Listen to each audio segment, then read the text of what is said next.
Bertemu lagi dalam pembelajaran Matematika Wajib kelas 11 bersama Bu Rosi. Di video kali ini kita akan membahas satu contoh soal tentang program linier. Halo, selamat datang di channel YouTube saya, Roselia Afika. Silahkan tekan like jika kalian menyukai video saya. Jangan lupa komen dan subscribe ya, agar kalian tidak ketinggalan video pembelajaran dari saya. Oke anak-anak, kita akan menyelesaikan satu soal cerita yang berkaitan dengan program linier. Soal cerita ini sebenarnya kemarin sudah pernah kamu modelkan. Saya akan mengambil satu contoh soal yang kemarin sudah saya modelkan dan kita akan menyelesaikan soal tersebut sampai kita memperoleh jawaban akhirnya, ya. Masih ingat soal ini ya? Seorang pemilik toko ingin mengisi etalasenya dengan sedikitnya 100 pasang sepatu laki-laki dan 150 pasang sepatu wanita. Etalase tersebut dapat memuat paling banyak 400 pasang sepatu. Keuntungan dari penjualan sepatu laki-laki Rp20.000 tiap pasang dan sepatu perempuan Rp10.000 tiap pasang. Apabila banyak sepatu laki-laki tidak lebih dari 150 pasang, buatlah model matematika dan bentuk objektif agar keuntungan maksimal. Ini soal yang kemarin ya. Nah, sekarang akan saya ubah.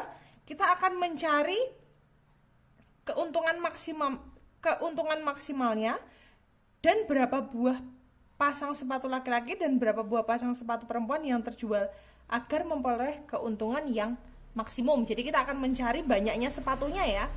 Oke, sambil kita membuat tabel, ini sekaligus pembahasan model matematika yang sudah kemarin kamu kerjakan ya. Nah, di sini kita akan mencari variabel X dan Y. Caranya gimana? Caranya adalah melihat dari kalimat yang mengandung bentuk objektifnya. Mana itu? Karena yang dibicarakan adalah keuntungan maksimal, berarti keuntungan kan diperoleh dari laba ya. Labanya mana nih? Laba sepatu laki-laki 20.000 dan sepatu perempuan 10.000. Oh, berarti yang menjadi variabel X dan Y adalah sepatu laki-laki dan sepatu perempuan. Sepatu laki-laki saya singkat ya, dan ini sepatu perempuan. Yang sebelah kanan ini adalah jumlahnya. Baik, kita akan kembali ke kalimat yang pertama. Seorang pemilik toko ingin mengisi etalasenya dengan sedikitnya 100 pasang sepatu laki-laki dan 150 pasang sepatu wanita. Jadi ini isi etalasenya. Kalau dia bilang sedikitnya tuh berarti berapa? Sedikitnya itu 100. Berarti 90 boleh enggak? Enggak boleh kan? Karena kan sedikitnya 100. Sedikitnya 100 berarti dia lebih besar sama dengan 100. Ini tadi pasang sepatu laki-laki, berarti ini. Kemudian ini coret aja.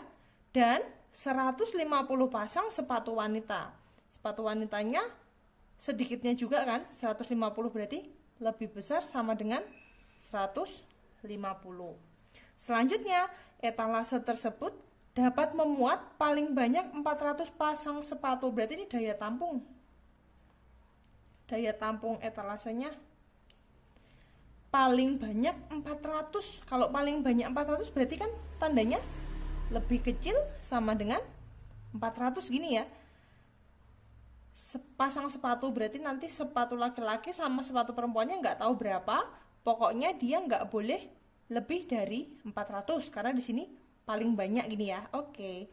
Selanjutnya, keuntungan dari penjualan sepatu laki-laki 20.000 di sini. Kalau keuntungan itu berarti nanti masuknya ke bentuk objektif ya. Keuntungannya sepatu laki-laki 20.000 dan sepatu perempuannya adalah 10.000. Apabila banyak sepatu laki-laki tidak lebih dari 150 pasang. Tidak lebih. Sepatu laki-laki ini tidak lebih. Sepatu laki-laki tidak lebih dari 150 pasang. Berarti apa itu? Lebih kecil sama dengan 150 yang ini di strip. Nah, buatlah model matematika dan bentuk objektif agar keuntungan maksimal. Berarti di sini maksimal. Yang kita cari adalah berapa keuntungan maksimal dan berapa banyak sepatu yang terjual. Oke. Tabelnya sudah beres. Selanjutnya dari tabel ini kita akan sajikan ke dalam bentuk apa itu? Model matematika ya. Model matematika. Nah, sepatu laki-laki sebagai variabel X dan sepatu perempuan sebagai variabel Y. Kita urutkan dari yang pertama dulu, berarti ini apa? X lebih besar sama dengan 100. Ini ya. X lebih besar sama dengan 100. Kemudian yang kedua, ini kan nggak ada ya, berarti Y lebih besar sama dengan 150. Y lebih besar sama dengan 150. Terus X tambah Y lebih kecil sama dengan 400. X tambah Y lebih kecil sama dengan 400. Terus yang terakhir apa tuh? X lebih kecil sama dengan 150. X lebih kecil sama dengan 150. Oke, nah dari model matematika yang sudah kamu temukan dari tabel tadi, ini bisa disederhanakan lagi. Kalau kamu perhatikan, ini ada dua buah nilai X ya. X yang pertama ini, X lebih besar sama dengan 100. Kemudian yang kedua, X lebih kecil sama dengan 150. Itu boleh nggak digabung? Boleh, karena mereka sama-sama variabel X, berarti kita bisa gabung nih. Kita akan gabung di sini. X lebih besar dari 100 tetapi dia lebih kecil dari 150. Berarti kita bisa letakkan X-nya di tengah. X lebih besar sama dengan 100 tapi dia lebih kecil sama dengan 150. Oke. Selanjutnya yang kedua, Y lebih besar sama dengan 150. Dia sendirian ya, nggak apa-apa ya. Kemudian yang terakhir adalah X ditambah Y lebih kecil sama dengan 400. Oke, ada lagi? Apakah X harus positif dan Y harus positif? Perlu ditulis nggak itu? X lebih besar sama dengan 0, Y lebih besar sama dengan 0? Nggak usah ditulis, nggak apa-apa. Karena kan di sini sudah cukup jelas. X-nya lebih besar sama dengan 100, otomatis dia pasti positif di kuadran 1 ya. Kemudian ini, Y lebih besar sama dengan 150, itu udah otomatis dia berada di kuadran 1. Berarti kita nggak perlu kasih keterangan X lebih besar sama dengan 0, Y lebih besar sama dengan 0. Karena sudah cukup jelas, begitu ya. Nah, ini dia adalah pertidaksamaan atau model matematikanya. Nah, selanjutnya model matematika sudah. Tadi ada satu yang belum kita sajikan dari tabel, yaitu apa? Nih, keuntungan. Apa itu namanya? Bentuk objektif. Bentuk objektifnya adalah f x, y sama dengan berapa tadi? 20.000 x. 20.000 x ditambah 10.000 Y. Yang diminta apa? Yang dituju. Bentuk objektif itu kan sama dengan fungsi sasaran ya. Yang menjadi fungsi sasarannya apa? Agar keuntungannya apa? Keuntungan maksimum. Oke. Apakah bentuk objektif ini boleh disederhanakan? Tidak boleh. Bentuk objektif biar seperti ini saja ya, karena itu kan yang akan kita cari nilainya. Dah, bentuk objektif sudah beres. Langkah selanjutnya masih ingat tidak dari video sebelumnya? Setelah bentuk objektif, apa itu? Kita akan membuat sketsa gambar. Sketsa gambarnya diperoleh dari mana? Dari model matematika. Ini kan tadi model matematika ada 3 pertidaksamaan. Kita kasih nama dulu ya. Pertidaksamaan yang pertama. Ini pertidaksamaan yang kedua. Selanjutnya yang ini yang ketiga. Oke. Kita akan buat sketsa gambarnya. X lebih besar sama dengan 100. Ini 150. Berarti kalau dia X itu kan sejajar dengan sumbu Y ya. Sejajar dengan sumbu Y. Kemudian kalau yang ini berarti nanti 400. Oh, berarti kita bikin sketsanya 50-an ya. 50-an. Oke, di sini. Wah. 5, 10, 15. Oh, kurang tinggi. Ya. 5, 10, 15, 20, 25, 30, 35, 40. Oke, nah.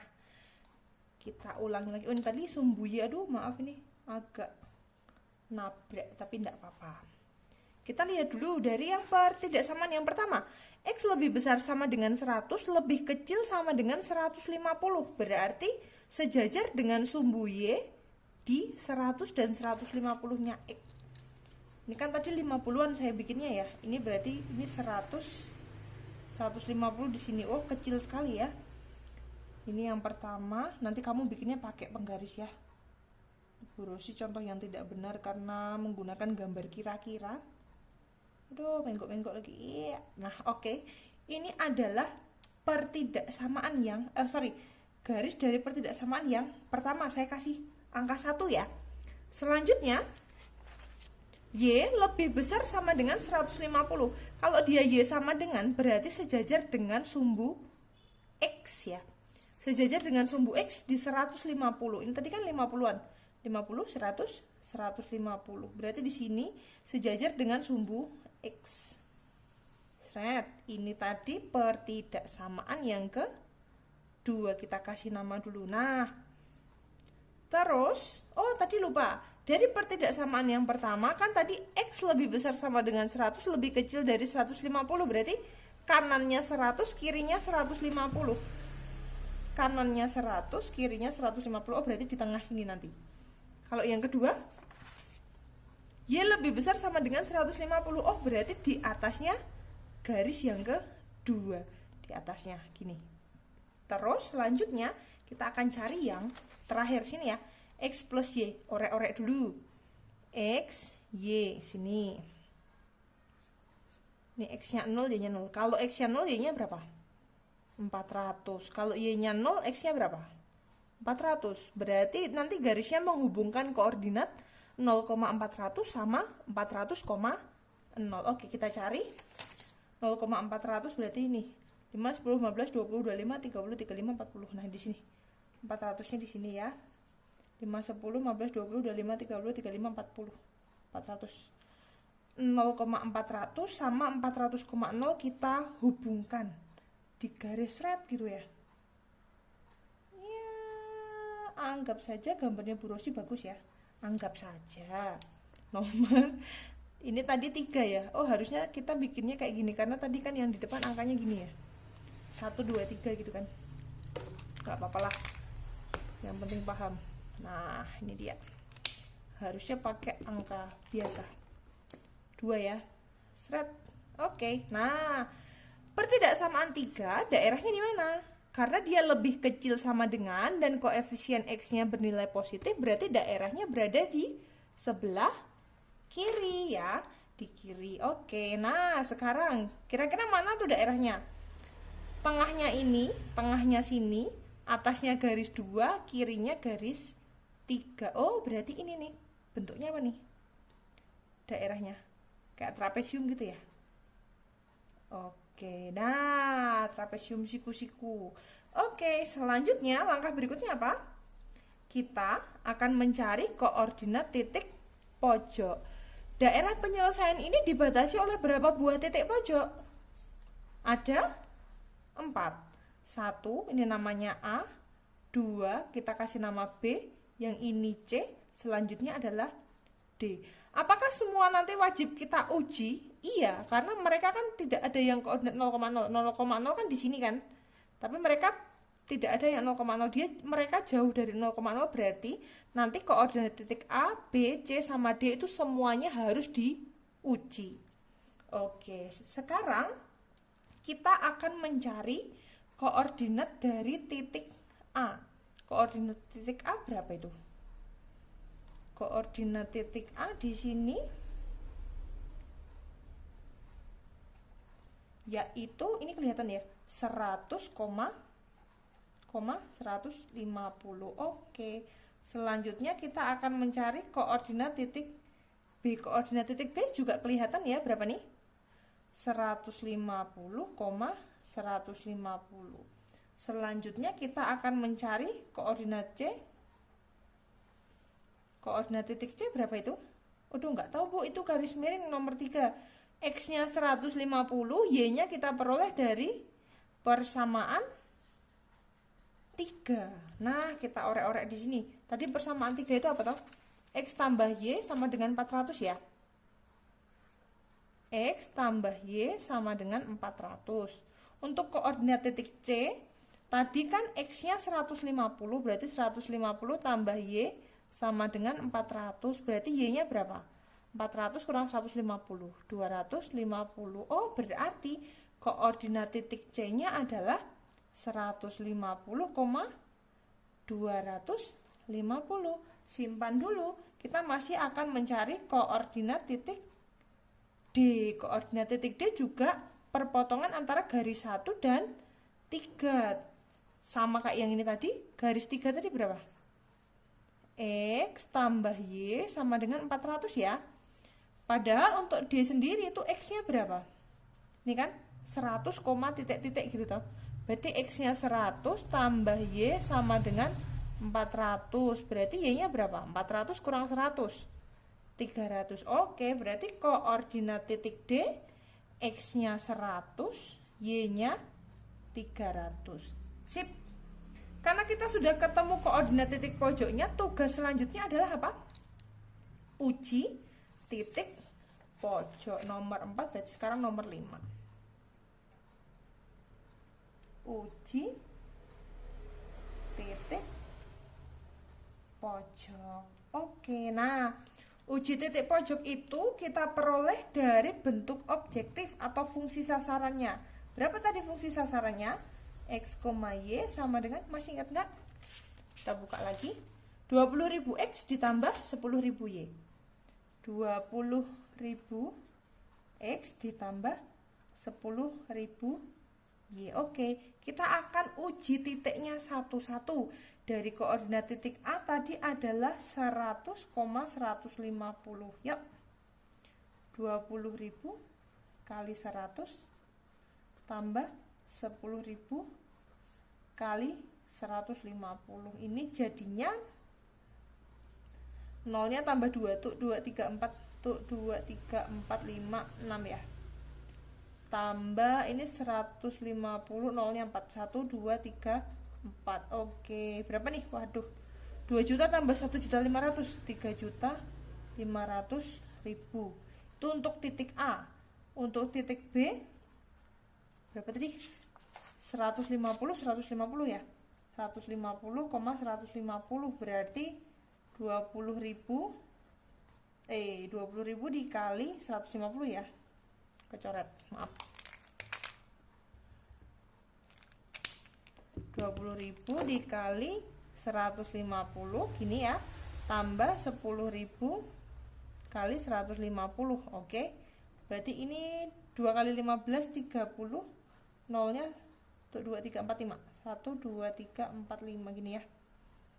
Tambah 150, nolnya 4 1 2 3 4. Nah. Jadinya berapa tuh? 3 juta tambah 1.500.000, 4.500.000. Terus yang C. Titik C nya berapa tadi? 150,250. 150,250. Oke, yuk. 20.000 kali 150 tambah 10.000 kali 250. Berarti jadinya 2 kali 15 30, nolnya 5 tuh 2 ke 4 gini ya. Tambah 250, nolnya 4 1 2 3 4 gini. 3 juta tambah 2.500.000, 5.500.000. Oke. Terakhir titik yang D. Tadi titik D koordinatnya adalah 100,300.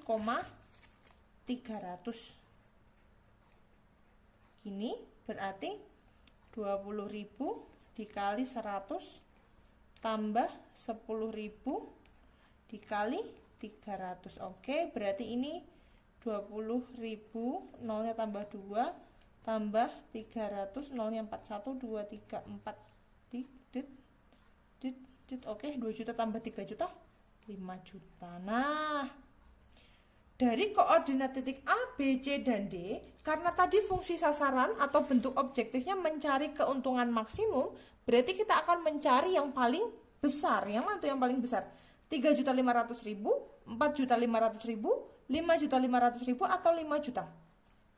Ini ya, 5.500.000 di koordinat titik C. Iya, biar alay. Iya. Nah, berarti karena keuntungan maksimumnya 5.500.000, berarti kita bisa menjawab pertanyaan. Pertanyaannya akan kita jawab di ini 5, berarti sini ya. Mohon maaf nih saya kasih di sini yang ke-6, ke kesimpulan. Kesimpulannya apa? Kesimpulannya, pedagang akan memperoleh laba maksimum berapa itu? Pedagang akan memperoleh laba maksimum sebesar berapa? 5.500.000 saat ia menjual. Labanya 5.500.000 itu laba maksimum ketika dia menjual berapa? Ini ya, di titik C kan, 150,250. Oh, berarti saat ia menjual apa? 150 pasang sepatu, saya singkat ya, laki-laki, dan berapa tuh? 250 pasang sepatu perempuan. Oke, nah jadi dari soal cerita ini tadi kita bisa pecahkan permasalahannya. Yang diminta adalah berapa laba maksimum, berapa pasang sepatu yang harus dijual agar pemilik toko ini memperoleh laba maksimum. Berarti apa itu? Pemilik toko harus menjual 150 pasang sepatu laki-laki dan 250 pasang sepatu perempuan agar memperoleh laba maksimum yaitu Rp5.500.000. Begitu anak-anak, silahkan dipelajari lagi dan tanyakan apabila ada yang masih belum dipahami. Selamat belajar anak-anak dan terima kasih.